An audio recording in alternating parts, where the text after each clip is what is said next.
ನಮಸ್ಕಾರ ಸ್ನೇಹಿತರೆ, ಇದೀಗ ತಾನೇ ಬಂದಿರುವಂತಹ ಮುಖ್ಯವಾದ ಮಾಹಿತಿಗಳು.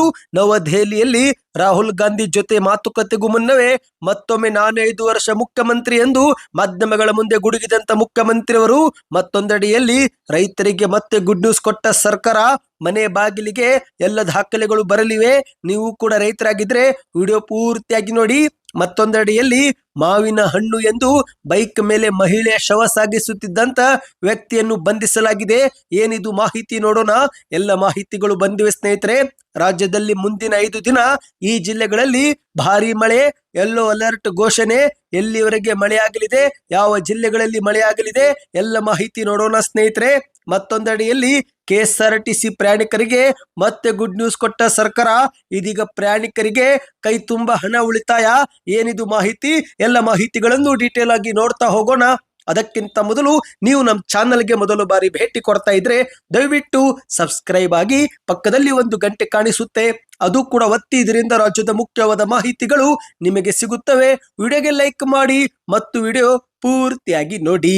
ಬನ್ನಿ ಸ್ನೇಹಿತರೆ, ಎಲ್ಲ ಮುಖ್ಯವಾದ ಮಾಹಿತಿಗಳನ್ನು ಡೀಟೇಲ್ ಆಗಿ ನೋಡೋಣ. ಇಂದು ರಾಜ್ಯ ರಾಜಕೀಯದಲ್ಲಿ ಮತ್ತೊಮ್ಮೆ ಮುಖ್ಯಮಂತ್ರಿ ಬದಲಾವಣೆಯ ಕೂಗು ಕೇಳಿ ಬಂದಿದೆ. ಈಗಾಗಲೇ ಮುಖ್ಯಮಂತ್ರಿಯವರು ನಾನೇ 5 ವರ್ಷಗಳ ಕಾಲ ಆಡಳಿತ ನಡೆಸಲಿದ್ದೇನೆ, ನಾನೇ ಪೂರ್ಣಾವಧಿಯ ಮುಖ್ಯಮಂತ್ರಿ ಎಂದು ಹೇಳಿಕೆ ಕೊಟ್ಟಿದ್ದು, ಆದರೆ ಈಗಲೂ ಕೂಡ ಮುಖ್ಯಮಂತ್ರಿ ಬದಲಾವಣೆ ಕೂಗು ಮಾತ್ರ ನಿಲ್ಲುತ್ತಿಲ್ಲ. ಇದೇ ಒಂದು ಹಿನ್ನೆಲೆಯಲ್ಲಿ ಮುಖ್ಯಮಂತ್ರಿ ಸಿದ್ದರಾಮಯ್ಯನವರು ಮತ್ತು ಉಪಮುಖ್ಯಮಂತ್ರಿ DK ಶಿವಕುಮಾರ್ ಅವರು ದೇಶದ ರಾಜಧಾನಿ ನವದೆಹಲಿಗೆ ತೆರಳಿದ್ದಾರೆ. ಇಂದು ಸಂಜೆ ರಾಹುಲ್ ಗಾಂಧಿಯವರೊಂದಿಗೆ ಭೇಟಿ ಕೂಡ ಮಾಡಲಿದ್ದು, ಆದರೆ ಅದಕ್ಕೂ ಮುನ್ನವೇ ಮತ್ತೊಮ್ಮೆ ಸಿದ್ದರಾಮಯ್ಯನವರು ನಾನೇ ಮುಖ್ಯಮಂತ್ರಿ ಎಂದು ಹೇಳಿಕೆ ನೀಡಿರುವುದು ಇನ್ನಷ್ಟು ಮಹತ್ವ ಪಡೆದುಕೊಂಡಿದೆ. ಹೌದು ಗೆಳೆಯರೆ, ರಾಷ್ಟ್ರೀಯ ಸುದ್ದಿ ವಾಹಿನಿಯೊಂದರಲ್ಲಿ ಮಾತನಾಡಿದಂತ ಮುಖ್ಯಮಂತ್ರಿಯವರು ಈಗ DK ಶಿವಕುಮಾರ್ ಅವರು ನಮ್ಮ ಜೊತೆಗೆ ಇದ್ದಾರೆ. ಮೊನ್ನೆ ನಡೆದ ಸಚಿವ ಸಂಪುಟ ಸಭೆಯಲ್ಲೂ ಕೂಡ ನಮ್ಮ ಜೊತೆಗೆ ಇದ್ರು.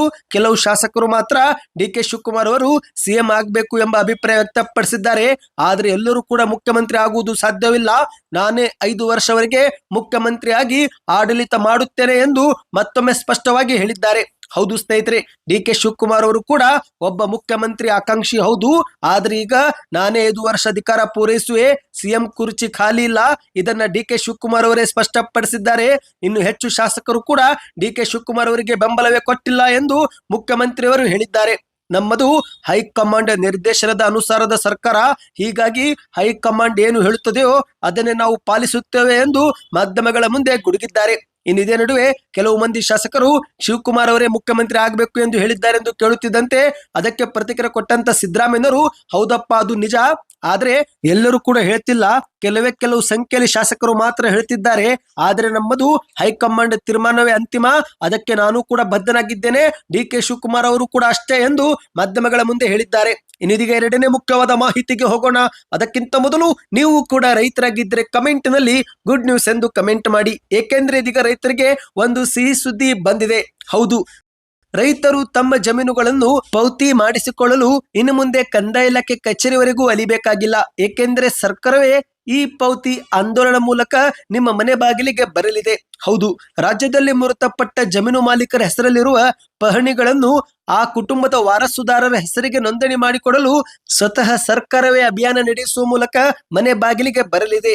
ಹೌದು ಗೆಳೆಯರೆ, ಹುಬ್ಬಳ್ಳಿ ಗ್ರಾಮ ತಾಲೂಕಿನಿಂದ ಹಿಡಿದು ಜಿಲ್ಲಾ ಮಟ್ಟದವರೆಗೆ ಅಭಿಯಾನಗಳು ಮಾಡಲಾಗುತ್ತಿದೆ. ಈಗಾಗಲೇ ಕೆಲವು ಪ್ರಕರಣ ಮಾತ್ರ ಬಾಕಿ ಇದ್ದು ಕಂದಾಯ ಇಲಾಖೆ ಸಚಿವರ ನಿರ್ದೇಶನ ಮೇರೆಗೆ ಶೀಘ್ರವೇ ಅಧಿಕಾರಿಗಳು ಮನೆ ಬಾಗಿಲಿಗೆ ಬಂದು ದಾಖಲೆಗಳನ್ನ ನೀಡಲಿದ್ದಾರೆ. ಹೌದು ಗೆಳೆಯರೆ, ಕಂದಾಯ ನಿರೀಕ್ಷಕರು ಮತ್ತು ಗ್ರಾಮಾಭಿವೃದ್ಧಿ ಅಧಿಕಾರಿಗಳು ರೈತರ ಮನೆ ಬಾಗಿಲಿಗೆ ಹೋಗಿ ಆಯಾ ವಾರಸುದಾರರಿಗೆ ಮೊಬೈಲ್ ಮೂಲಕ ಪೌತಿ ಖಾತೆಯನ್ನ ನೋಂದಾಯಿಸಲಿದ್ದು, ಈ ಪ್ರಕ್ರಿಯೆಯಲ್ಲಿ ಆಧಾರ್ ಕಾರ್ಡ್ ಲಿಂಕ್ ಮೂಲಕ ಭೂಮಿ ಹಿಡುವಳಿಯ ನಿಖರ ಮಾಹಿತಿಯನ್ನ ಸಂಗ್ರಹಿಸಲಾಗುತ್ತಂತೆ.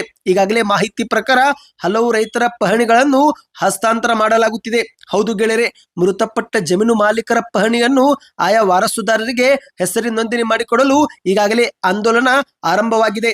ಆಧಾರ್ ಕಾರ್ಡ್ ಜೋಡಣೆಯಿಂದ ಕೃಷಿ ಭೂಮಿಯ ಪ್ರಮಾಣ, ರೈತರ ಭೂ ಹಿಡುವಳಿ ಮತ್ತು ಸಣ್ಣ ಹಾಗೂ ಅತಿ ಸಣ್ಣ ರೈತರ ಸಂಖ್ಯೆ ಬಗ್ಗೆ ನಿಖರ ಅಂಕಿಅಂಶಗಳನ್ನು ಈಗ ಸರ್ಕಾರ ಪಡೆದುಕೊಳ್ಳುತ್ತಿದೆ.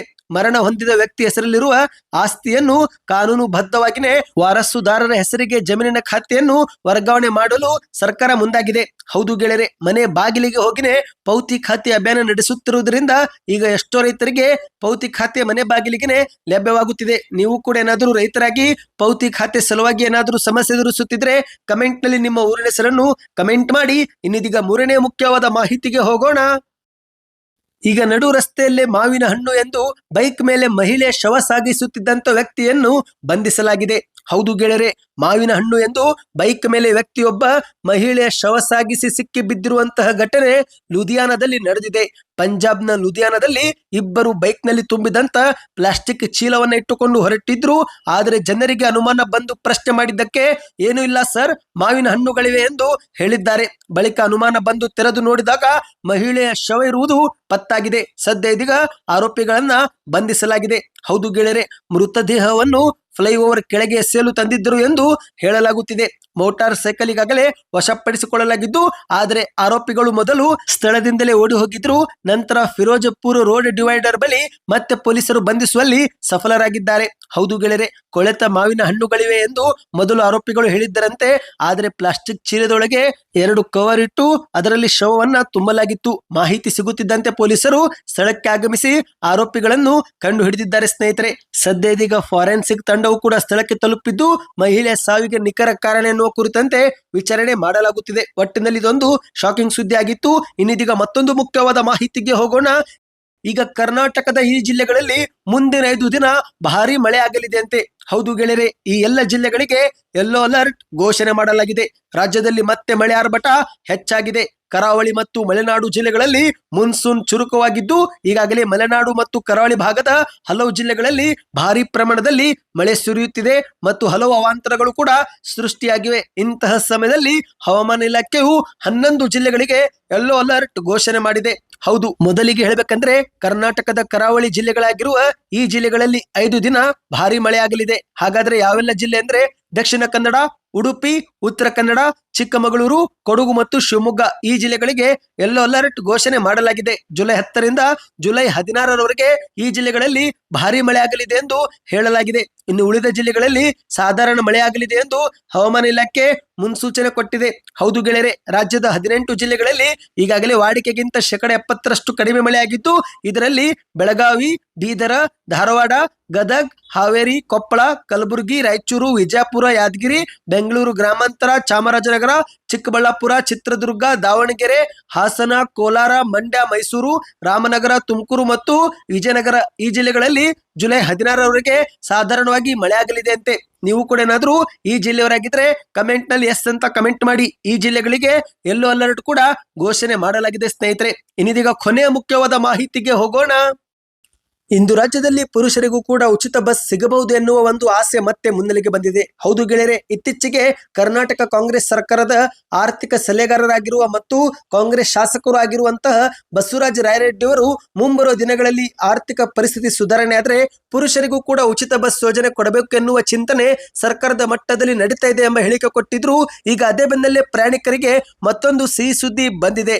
ಹೌದು ಸ್ನೇಹಿತರೆ, ಇನ್ನು ಮುಂದೆ KSRTCಯ ರೌಂಡ್ ಆಫ್ ವಿಧಾನ ಬ್ಯಾನ್ ಆಗಲಿದೆ.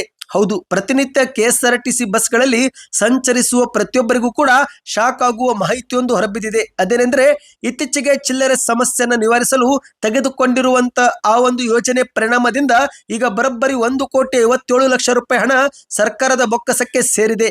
ಆದರೆ ಇದೀಗ ಸರ್ಕಾರ ಮತ್ತೆ ಜನರಿಗೆ ಈ ಒಂದು ಸಮಸ್ಯೆಯಿಂದ ಹೊರಬರಲು ದಾರಿ ಮಾಡಿಕೊಟ್ಟಿದೆ. ಹೌದು ಗೆಳೆಯರೆ, ಉದಾಹರಣೆ ಹೇಳ್ಬೇಕಂದ್ರೆ 36 ರೂಪಾಯಿ ಟಿಕೆಟ್ ದರವಾದ್ರೆ ಅದನ್ನ 40 ರೂಪಾಯಿ ಎಂದು ರೌಂಡ್ ಆಫ್ ಮಾಡಲಾಗುತ್ತಿತ್ತು. 117 ರೂಪಾಯಿ ಇದ್ರೆ ಅದನ್ನ 120 ರೂಪಾಯಿ ಎಂದು ಸಂಗ್ರಹಿಸಲಾಗುತ್ತಿತ್ತು. ಹೌದು, ಚಿಲ್ಲರೆ ಕೊಡುವ ಮತ್ತು ತೆಗೆದುಕೊಳ್ಳುವ ಕಾಟವನ್ನ ಸಮಸ್ಯೆಯನ್ನ ಪರಿಹರಿಸಲು ಸರ್ಕಾರ ಈ ಒಂದು ಪದ್ಧತಿಯನ್ನು ಜಾರಿಗೆ ಮಾಡಿತ್ತು.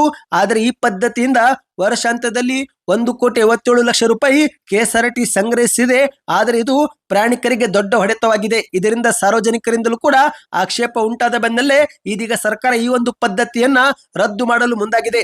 ಹೌದು ಗೆಳೆಯರೆ, ಇದೇ ಒಂದು ಪರಿಣಾಮವಾಗಿ ರಾಜ್ಯ ಸರ್ಕಾರ ಈಗ ಸಾರಿಗೆ ಇಲಾಖೆ ತಕ್ಷಣವೇ ಕ್ರಮ ತೆಗೆದುಕೊಂಡಿದೆ. ಇನ್ನು ಮುಂದೆ ರೌಂಡ್ ಆಫ್ ಪದ್ಧತಿ ಸಂಪೂರ್ಣವಾಗಿ ನಿಲ್ಲಿಸಬೇಕು ಮತ್ತು ಬದಲಿಗೆ ಎಲ್ಲಾ ಪ್ರಯಾಣಿಕರಿಗೆ ನಿಖರ ದರದ ಟಿಕೆಟ್ ಅನ್ನು ನೀಡಬೇಕು ಮತ್ತು ಅದಕ್ಕೆ ಸಮನಾದ ಹಣವು ಕೂಡ ಪಡೆಯಬೇಕು ಎಂದು ಕಡ್ಡಾಯ ಮಾರ್ಗಸೂಚಿಯನ್ನ ಬಿಡುಗಡೆ ಮಾಡಿದೆ. ಈ ಒಂದು ನಿರ್ಧಾರದಿಂದ ಪ್ರಯಾಣಿಕರಿಗೆ ಮತ್ತೆ ಟಿಕೆಟ್ ಹಣ ಉಳಿತಾಯವಾಗಲಿದೆ. ಸ್ನೇಹಿತರೆ, ಸರ್ಕಾರದ ಈ ಒಂದು ಹೆಜ್ಜೆಗೆ ನಿಮ್ಮ ಅನಿಸಿಕೆಗಳನ್ನು ಕಮೆಂಟ್ ಮಾಡಿ. ಮಾಹಿತಿಗಳು ಇಷ್ಟವಾಗಿದ್ದರೆ ವಿಡಿಯೋಗೆ ಲೈಕ್ ಮಾಡಿ. ಮುಂಬರುವ ಮಾಹಿತಿಗೋಸ್ಕರ ದಯವಿಟ್ಟು ಚಾನಲ್ಗೆ ಸಬ್ಸ್ಕ್ರೈಬ್ ಆಗಿ.